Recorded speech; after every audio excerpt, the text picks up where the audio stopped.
Welcome to the Ecstatic Wealth, and we are so excited to welcome our special guest, Anna, today. Thank you so much for joining us. Thank you so much for saying yes to sharing your medicine and magic with our audience. Thank you, Olya. I'm excited to be here.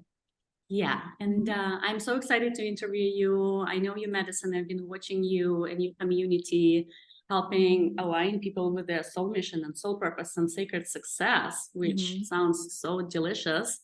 So tell us a little bit for people who are just finding you here. Tell us a little bit about yourself, what inspired you to move into this direction in your personal journey, and how you serve and who you serve now. Yeah, I love that. So let me see how I can make it concise.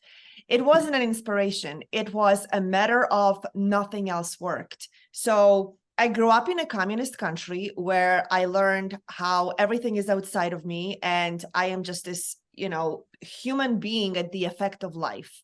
God, because Catholic religion was very strong, authority, because government was very strong. It was a socialist and communist environment.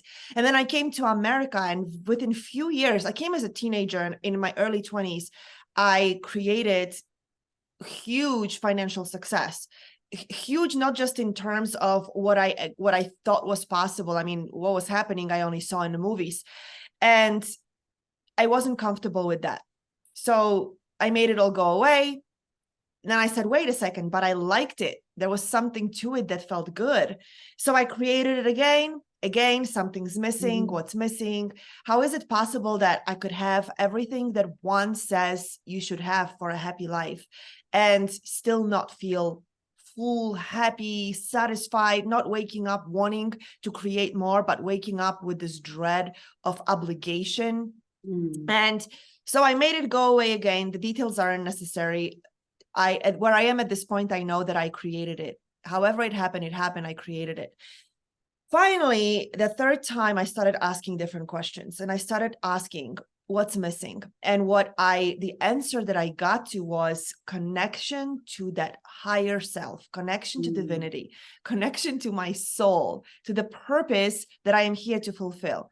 And then I started to do research on, well, what does purpose even mean? I didn't grow up learning anything about purpose. I mean, you can only imagine when you grow up in an environment where survival is the focus, and so many people right now are living in that environment where, how do I survive? What's going on? There is no conversation about purpose, because purpose is a luxury at that time.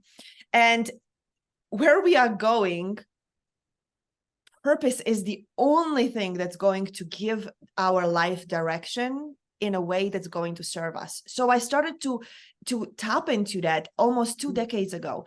And purpose wasn't this thing. Like I said, oh, well, if you have a purpose, then you are born knowing it. And you know from a very young age, you're going to be a doctor or a painter or a musician, and that's your purpose. But if you weren't born knowing what it is, then you are screwed for life. That's what I thought, right? That was my first stages of education about purpose. And then when I dove deeper, I said, oh, no. Every single one of us has something that we came here to create, deliver, fulfill on. And I literally just posted on Instagram this morning, purpose is not a destination, which is what I thought in my first stages of education about purpose. It's a journey. When you remember you have a purpose, it's your journey begins. And that's when my journey began. So my journey began with connection with divinity. What does it even mean to not be just this human with the flesh and bones, but there is more to me. I am a sacred expression of light, God, divinity, whatever you'd like to call it. And what does it look like then for my daily expression? How do I pay bills when I am this divine expression of light? There was incongruency. So I was one day at daytime and the other at night. Daytime, I made money to pay my bills, and nighttime, I dove into my connection. And that's when one day something happened, and I had an experience with somebody who asked me to help her bless her keys. I was in the mortgage industry, in real estate, and I was in a closing, and this woman came over to me from the other side of the table. We didn't have a conversation. We talked about sign here, sign there, a couple jokes about buying a new home. And then at the end of the transaction, she came up and she had the keys in her hands, and she said, would you help me bless my keys? And I knew in that moment that I could no longer hide that I was carrying visibly something within me, which all of us do. The moment we begin to acknowledge it, everybody else senses something. And then old things fall away. I could no longer go back and work. Look, I'm still moved by it. I could no longer go and work for money. I could no longer go and just do something for 8 hours a day that, you know, help me buy shoes. By the way, I still love shoes. I still love jewelry. Like none of that went away. So I started to ask, how do I, right? How do I be that? How do I merge the two? And that was the beginning of sacred success. Sacred success meant I am in this world. I want things. I love pretty things. I have beautiful flowers I'm looking at. I love my lip gloss. I love my technology. How do I like to go places. How do I pay for all of that and still be immersed in this thing that one can call divine God source? How do I merge the two? And that's when a journey began in a whole new level. Why? Because I began to bump up against all my programming about money. Money was separate from God, right? I can say God because I healed my God wounds. God to me is now life force, divine, greater power that flows through everything, that creates everything through us. And money and God were separate. And I said, wow, and then I started to read about things like God wants me to have everything. Life force flowing through me wants me to experience everything to the degree to which I'm allowing myself to. But I already experienced being a multimillionaire. So I already knew what it's like to drive a $250,000 car to pick up a carton of milk, or just get on a plane. This wasn't an era when this was happening. Private jets were still for like gazillionaires. But I already could get on a plane with a toothbrush on a minute's notice because I had another house, you know, thousands of miles away that had everything I needed for a weekend away. Like that's the life I was living. And I want that. How do I do it now in congruency with this oneness, with this energy and serving from my unique expression? So that's what sacred success is. I tap into who am I before I learned all the ways that I blocked myself and limited myself. How do I move through the world knowing there is more when my bank account doesn't show it? How do I begin to make decisions outside of how much money I know is coming in and trust that I am not the one to decide how much comes in? Yes, I am the limitation, but once I begin to choose to understand that there is more, how do I now begin to live differently? Right? And that's really where we are right now as humanity, understanding that the work we've done up until now to pay our bills is not the work that's going to be available to us. The whole conversation about AI is a real conversation. It's happening. And I think there are two ways of looking at it. One, it can be used for the evil, everything can, or we can use it to support us in doing things that we did to hide away from the thing that we came here to do. Yeah. Right. And then allow ourselves to be paid for what it is that's coming through us authentically, uniquely to serve humanity in creation of new solutions for the new earth. Powerful. Oh my goodness. This is so yummy. Thank you so much for sharing. And I love your journey. And I love your journey, and I love your commitment to co-create with source energy. That's what it sounds like. Yeah, it's co-creating with that energy that creates that expansion and that shift outside of those small beliefs and stories we tell ourselves. Yes, and learning that I can trust myself. That was a huge, and it continues to be a huge journey for me and my clients. Can I trust that there is more?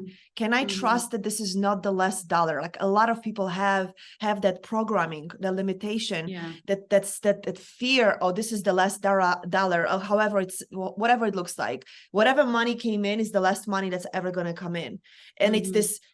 Our mind can sometimes say, well, I know logically it's not true, but our programming, our nervous system was programmed to save and conserve for the rainy day.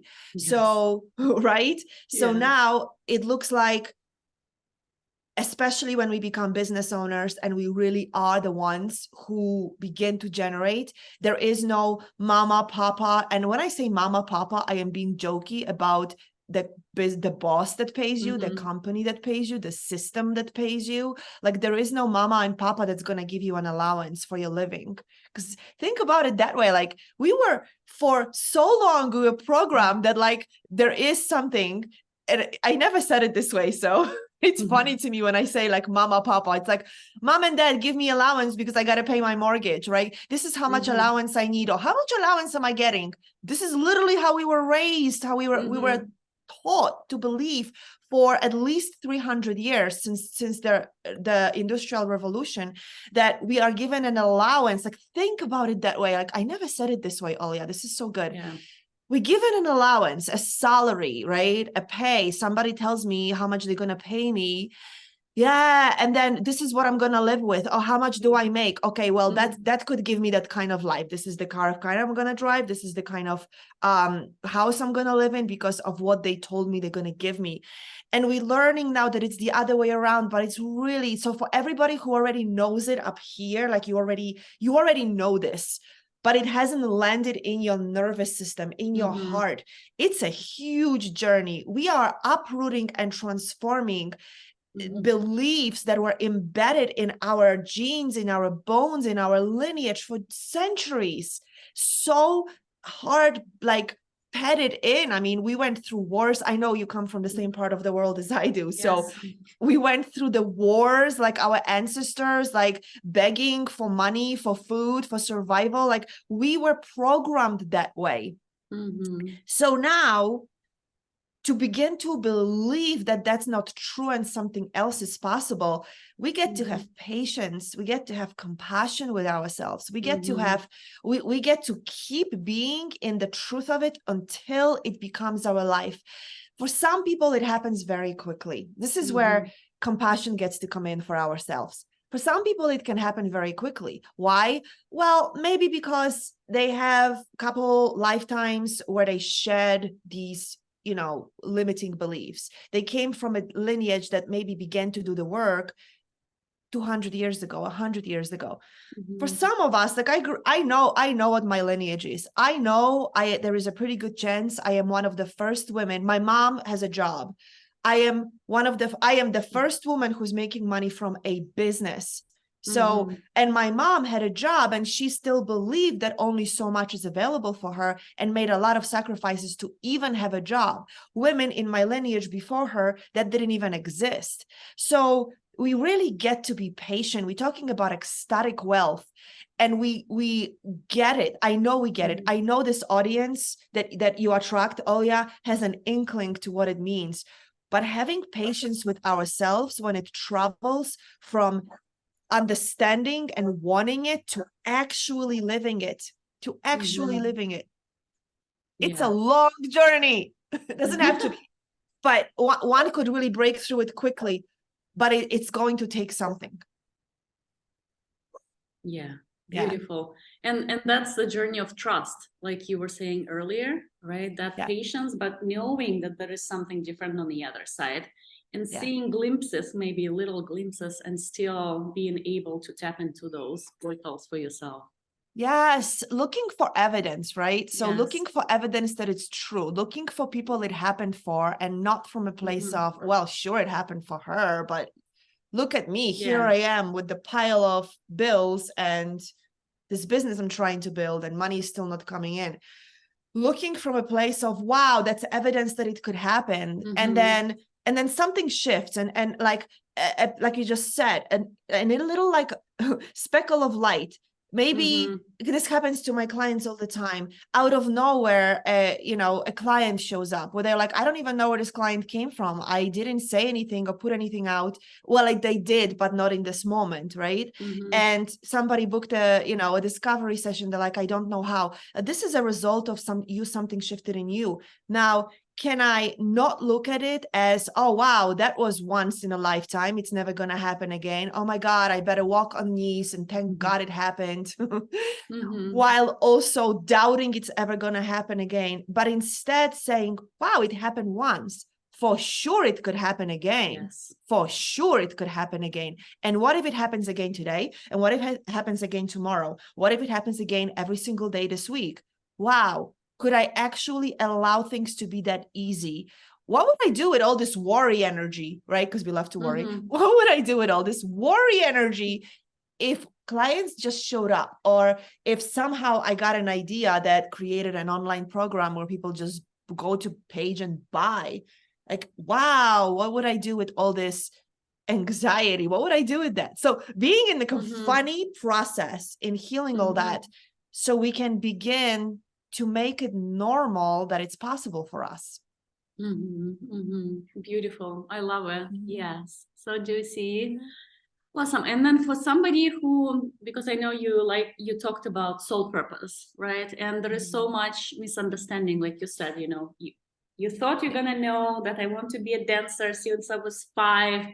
And now people are more and more awakening to their gifts, right? Soul gifts. And it can be few gifts, it can be something that inspires them. So for somebody, and I'm kind of like, tapping into our audience, but always also the survey that we did, somebody who is still maybe in the paycheck, in the system, but maybe already has a little side hustle or coaching or healing practice, maybe does some healing work on the weekends. How would you suggest them move forward where it becomes supportive rather than destructive for their life? Yeah, such a great question, Olya. So this is a 2-part answer. 1, begin to not feel imprisoned by your paycheck.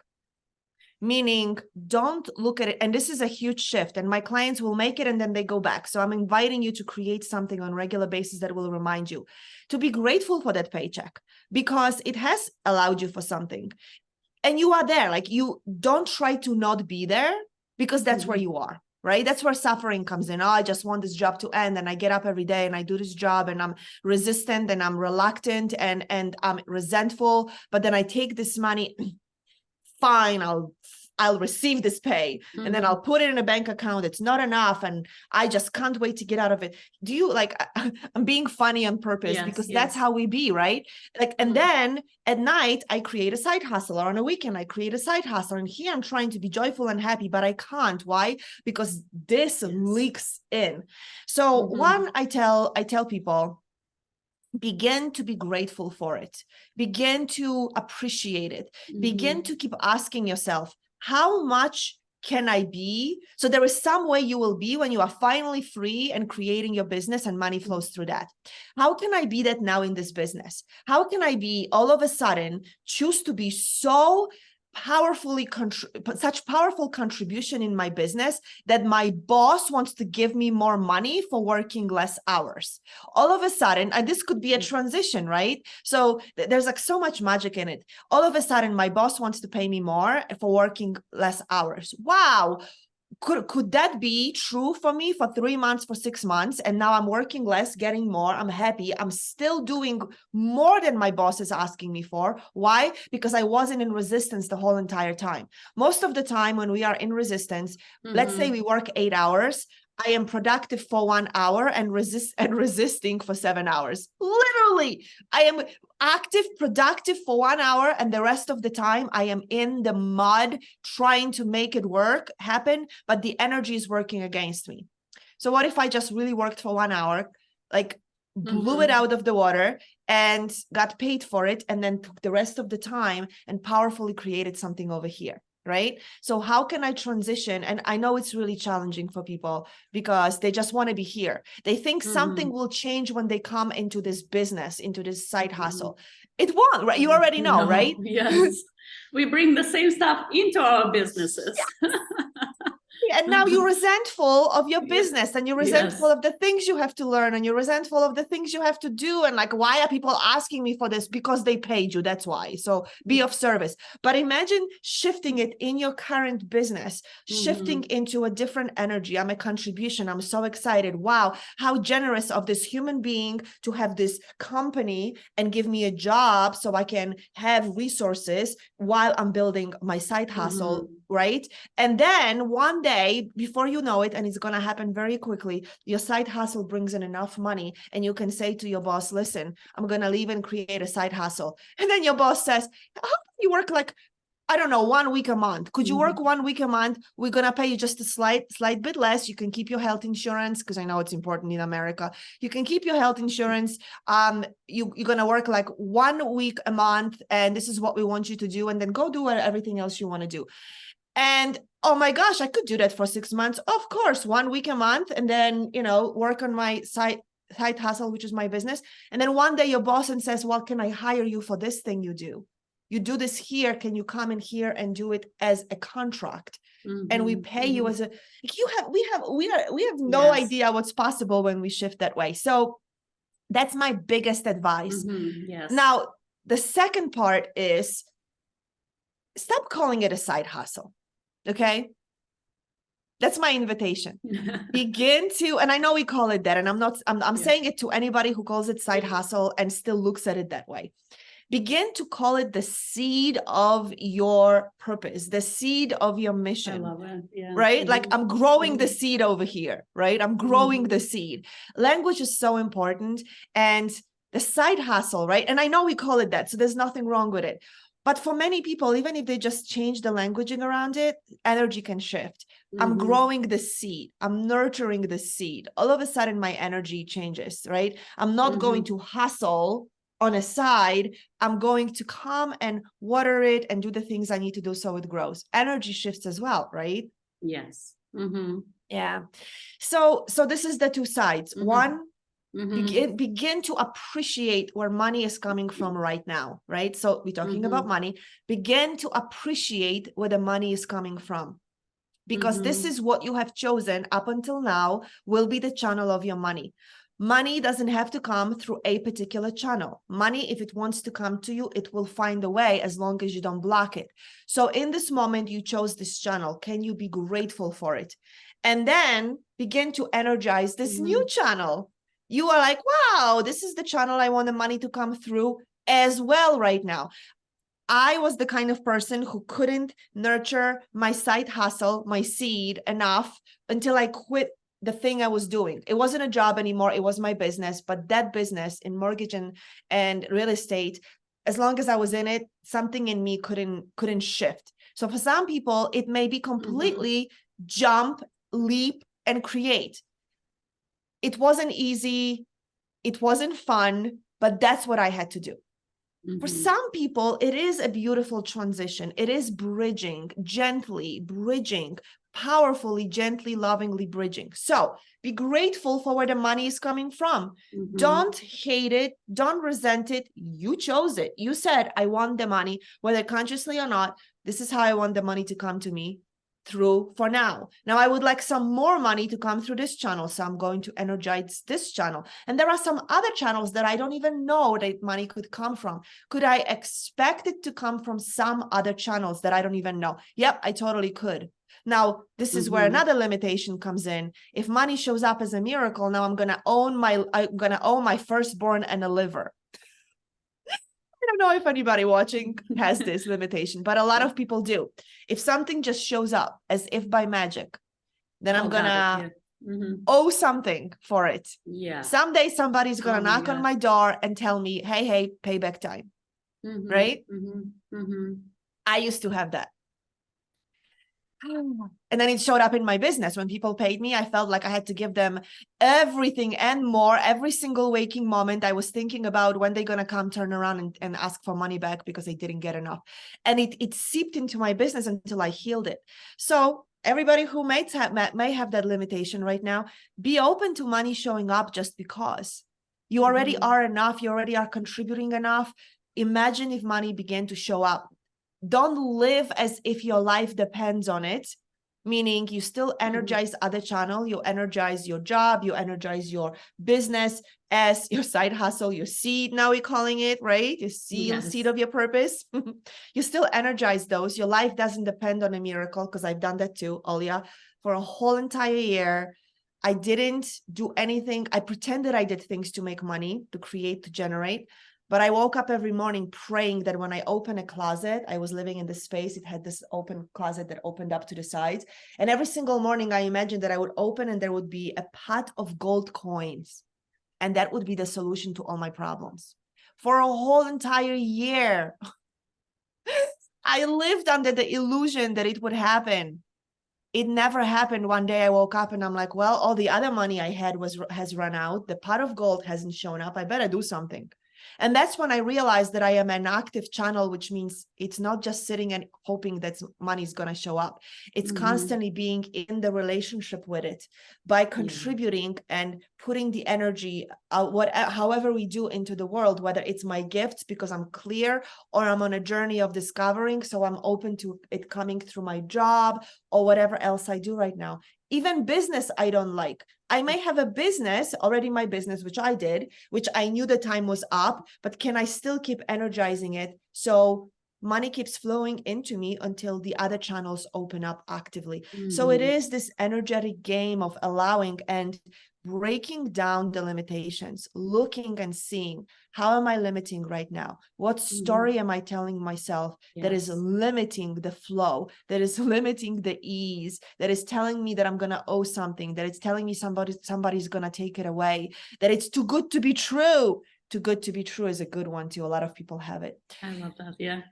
Yeah. And beginning to believe that you are resourced.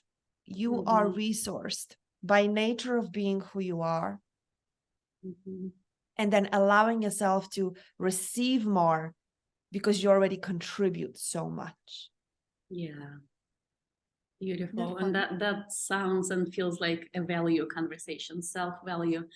And that's my next question, because, okay, so the second part of the audience, maybe they already have the income, but they keep bumping against. So let's say if they were doing 6 figures in the corporate, they do the same exact number in their business and they can break through to that next level of abundance and expansion. So what do you see for those people usually? What's the case?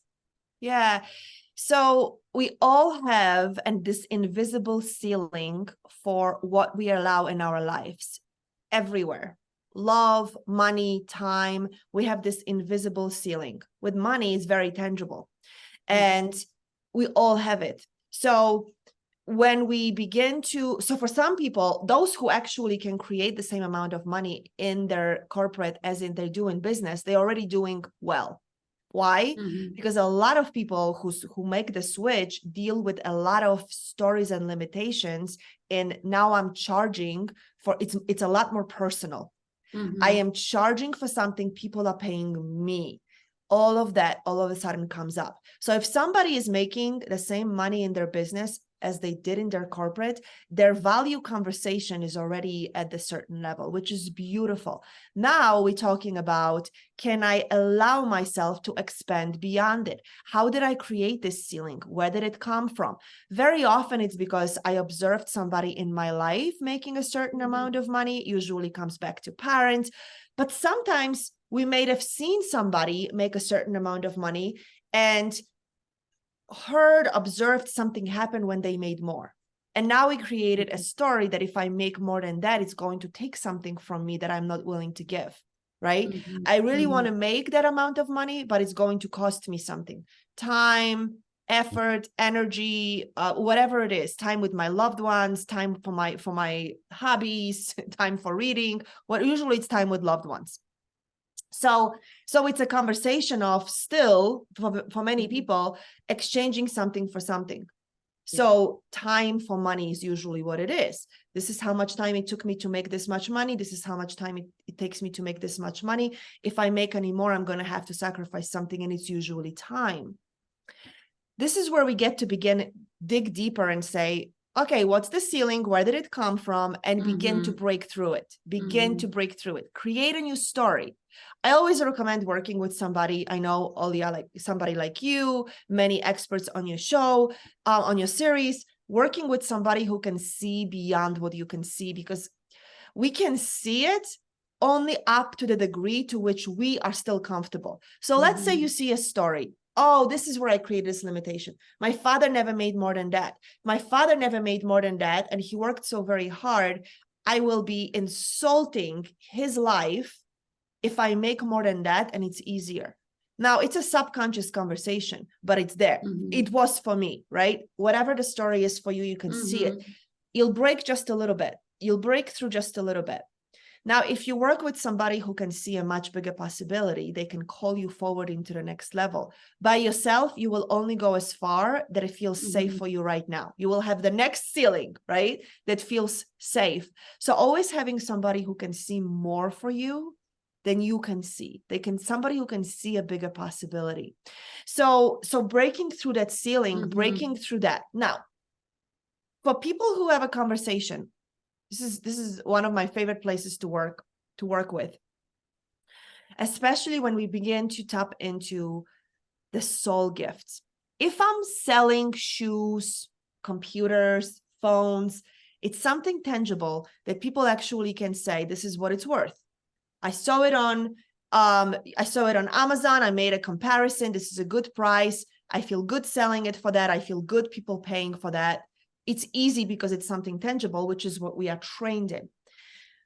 Where we are going in the future, the tangible is no longer as valuable. Actually, what will be more valuable is the space we hold for somebody's healing, right?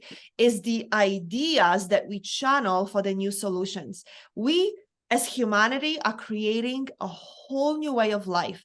What happened in the industrial era, where all of a sudden, within short period of time, we began to drive cars, not buggies. We got electricity, no those. Like, that is what's happening for humanity right now, times 100.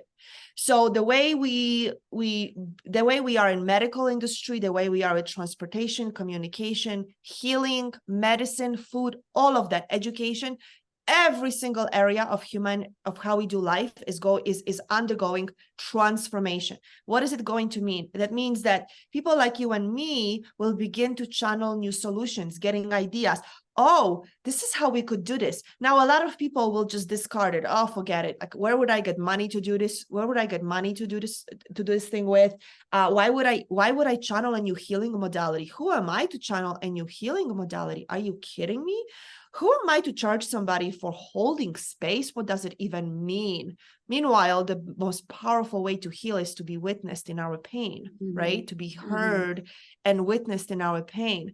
So all of a sudden, what will be more valuable is the energy, the space we hold, the ideas we get, the way that we can collaborate and come together and organize people to create something is what's going to be more valuable.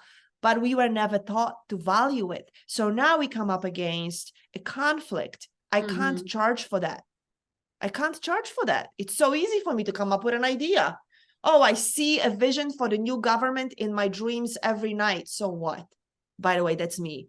I got a vision for a new government 2 decades ago. And I was like, what the hell is that about? Why would I ever? I'm not seeking to be in government, but I got a vision for it. And I've been holding this vision because I truly believe that people will come forward to me that will someday make a difference in how we do humanity at the level of government. So, in many other ways. So now we must, it's our new way of being. We have a responsibility to begin to value our energy. The thing I cannot touch, the thing that I have no idea how it's going to make a difference for somebody's life 10 years from now. This is what healers charge for. This is what coaches charge for.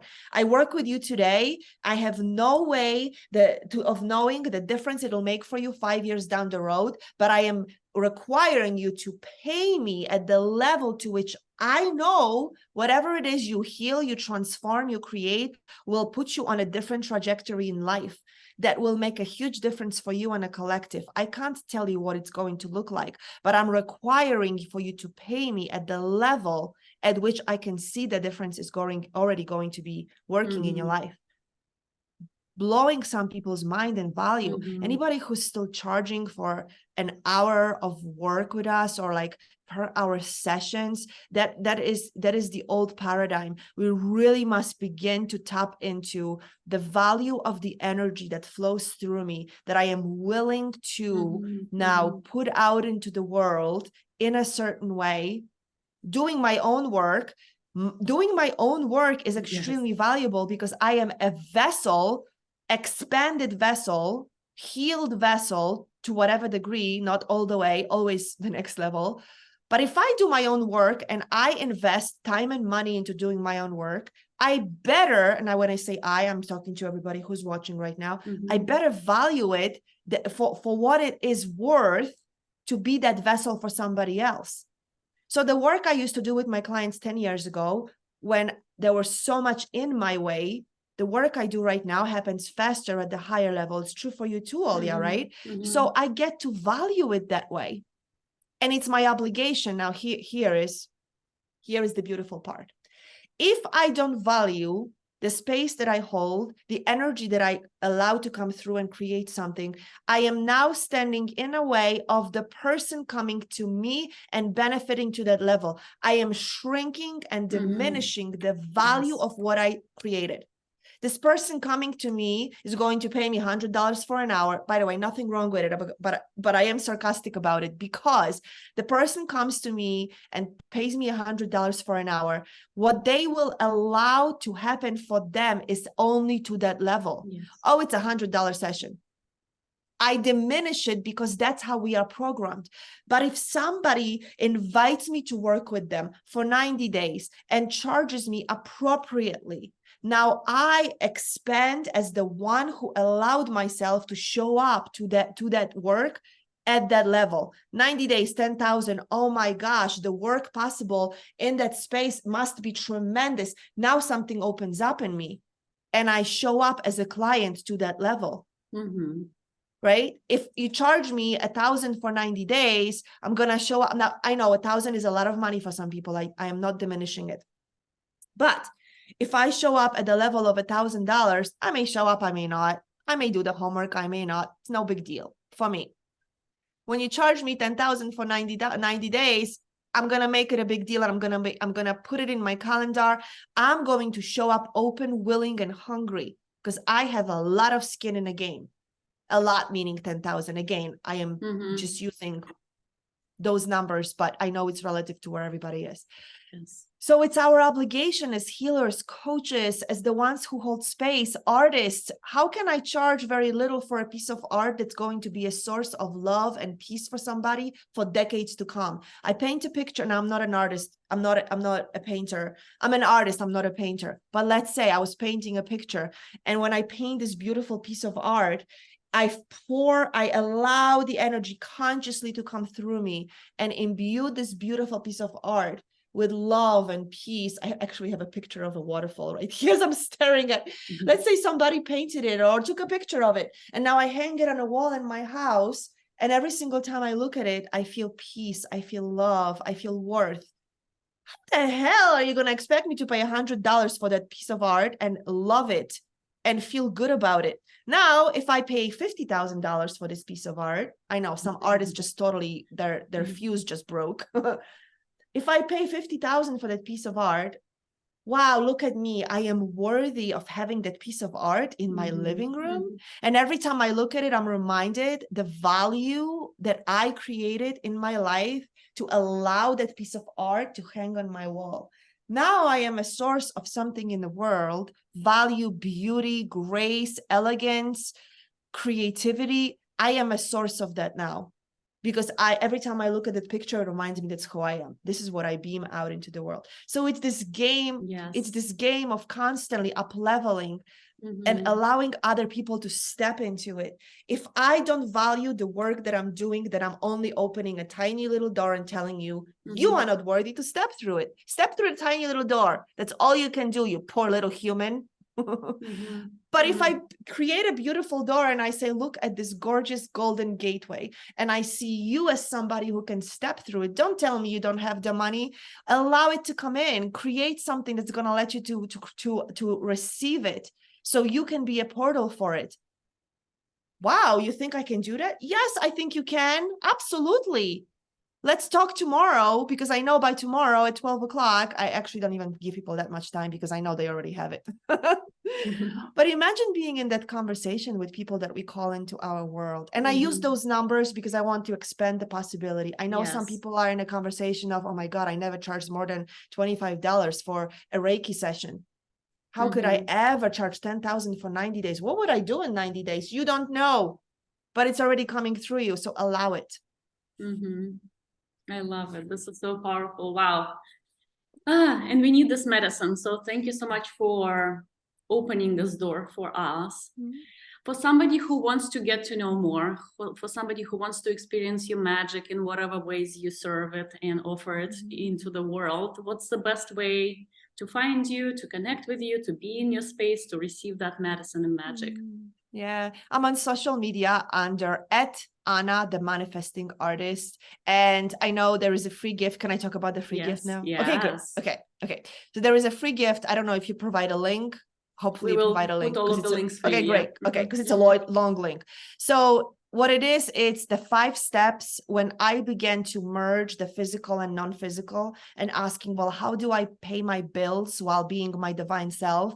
I went through a 5-step process. Who am I? What's in my way? Who am I here to serve? And what's my relationship with money? What's my medicine and what's my relationship with money that I get to step into? So it's the 5-step process that I had to go through and I put my clients through, and I'm gifting it. It's a recording. It's an hour masterclass that lays it out, and it will open something up for you as you are watching, because that's the intention of it. So have fun, enjoy it, activate your sacred success. That's awesome. Thank you so much. I think it's going to be so valuable for everyone who goes through the process. And we're going to attach all of your links, your social media, and people can find you and follow you and see what you are creating in the world. Thank you, Olya. Oh, this was so much fun. Yes. Yeah. Thank you so much for being here. And thank you so much for just channeling all of this beautiful medicine that we need as a collective and as women who run their own businesses. Yeah, so beautiful. Thank you, Olya. Thank you, everyone.